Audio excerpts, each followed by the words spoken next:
Nëse gjykata kushtetuese në qoftë se janë... Nëse gjykata kushtetuese, nuk është të kështu nëse bie meteori në Tiranë, është pyetje konkrete me se shumica juristëve presin që gjykata kushtetuese t'japi një vendim të drejtë në një çështje e cila do të krijonte një precedent të rrezikshëm. Ky është unë Endri Xhafo që flet me fjalët e tjerëve, pra jo mendimet e mia.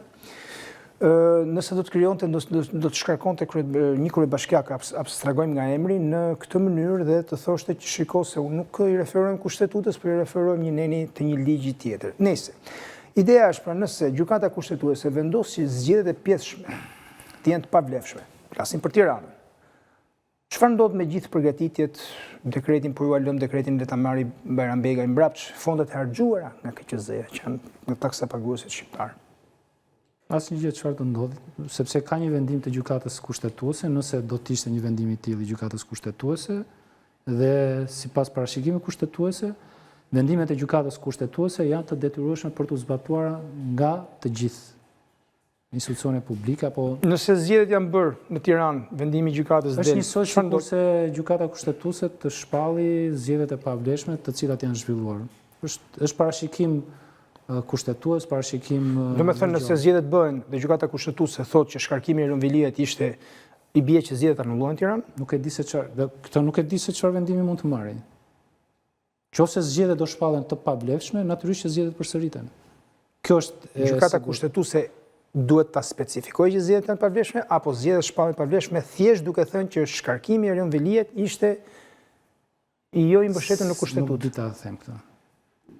Realisht nuk di ta them se domethënë mund të marri se mund të ndodhi si me ndjes pyetje ndërpres, mund të ndodhi si me fullanin pavarësisht se rastet nuk gjajnë. Guvernatori i Bankës së Shqipërisë mori pafajësi për akuzën, por guvernatori nuk u kthye më, nuk u bë më. Kemi raste prokurorësh të përgjithshëm që gjykata kushtetuese u ka dhënë drejtë, prokurorë përgjithshëm nuk kanë kthyer më. Pra ideja është ndodh me zgjedhjet e Rënvelia mbetet kryebashkiak apo ai që do dalim nga zgjedhjet e 9 nëntorit do të jetë ai kryebashkiaku i ri i Tiranës. Këtë nuk di ta them, ajo çfarë di të them është kjo. Dhe çfarë obligon Komisioni Qendror të zgjedhjeve. Nëse ka një vendim të gjykatës kushtetuese, të themi, për pezullimin e zgjedhjeve apo për shpalljen e zgjedhjeve të pavlefshme, këto janë pasojat të cilat e angazhojnë Komisionin Qendror të zgjedhjeve. Çdo vendimarrje tjetër jo detyrimisht e angazhon Komisionin Qendror të zgjedhjeve. Pra, nëse vendos pezullimin e zgjedhjeve, natyrisht nuk do të zhvillohen zgjedhjet, nëse do të shpallë zgjedhjet e pavlefshme, do të ribëhen zgjedhjet. Kaq. Çdo lloj vendimarrje tjetër nuk ka të bëjë me Komisionin Qendror të zgjedhjeve. Okej. A keni marrë ju komunikim... Pra këto dy raste për ta bërë të qartë. A keni marrë ju komunikim zyrtar nga gjykata kushtetuese për këtë çështje apo po veproni vetëm mbi bazën e dekretit presidencial? Që e thatë, ne nuk kemi veshin, siç e thatë, nuk kemi veshin të dera presidentit, a keni dhënë një dekret tjetër se ishit numër të mirë? Në fakt në komision duhet ta them. Nuk ishte çështje humori, po në fakt në 2019, kur kam qenë avokat dhe jam pyetur nga gazetarët për këtë çështje, këtë përgjigje dhe e risolla përsëri atë përgjigje. Për të qenë korrekt me deputetët e nderuar të Atëherë, në rastin konkret, keni komunikim me gjykatën kushtetuese? Jo, nuk kemi asnjë komunikim dhe nuk ka asnjë arsye për të patur komunikim. Nëse ka vendimarrje gjykatës kushtetuese, vendimarrjet janë publike dhe jemi të komunikuar, domethënë jemi të detyruar për ta konsideruar atë vendim të gjykatës kushtetuese, nëse lidhet me atë pjesë të përgjegjësisë sonë si KQZ. Okej, atëherë shkojmë te zgjedhjet, se në duket sikur, domethënë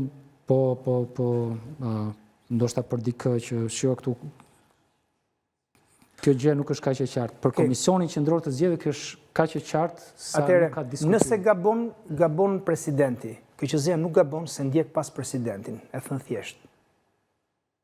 Ndjek dekretin e presidentit. Po, nëse gabon presidenti, këtë e vendos gjykata kushtetuese. Nëse gjykata kushtetuese vendos, zgjedhjet anullohen. Nëse vendos që anullohen. Nëse vendos që Velia shkarkimi ishte i paligjshëm, por nuk shprehet me zgjedhjet, pastaj duhet parë dhe jemi në një situatë tjetër. Nuk dim se si do. Mirë.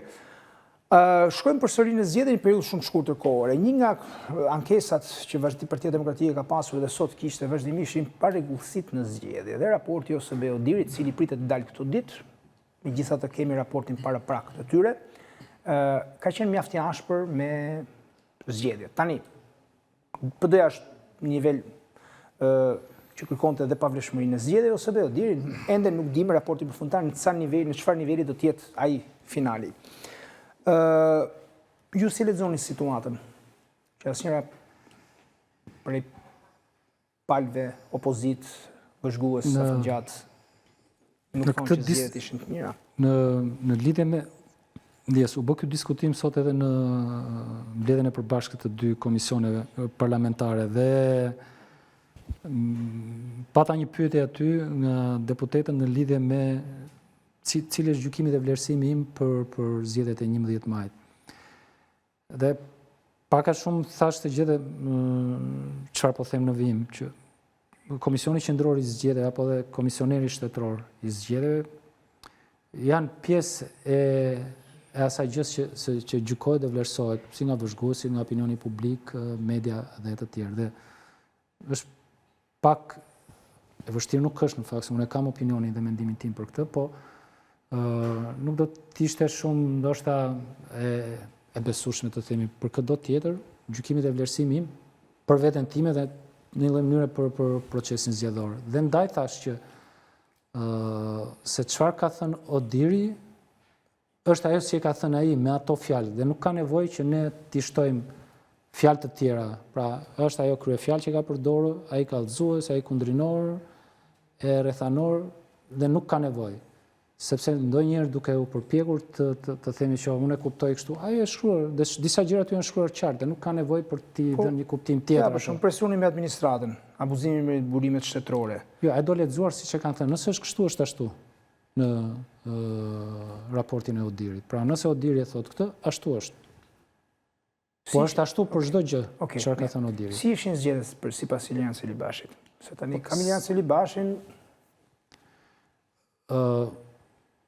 Nuk ka një person të dytë ose një gjykim të dytë jashtë asaj çfarë dhe zyrtarisht përfaqësojnë në lidhje me atë që është e vërtetë.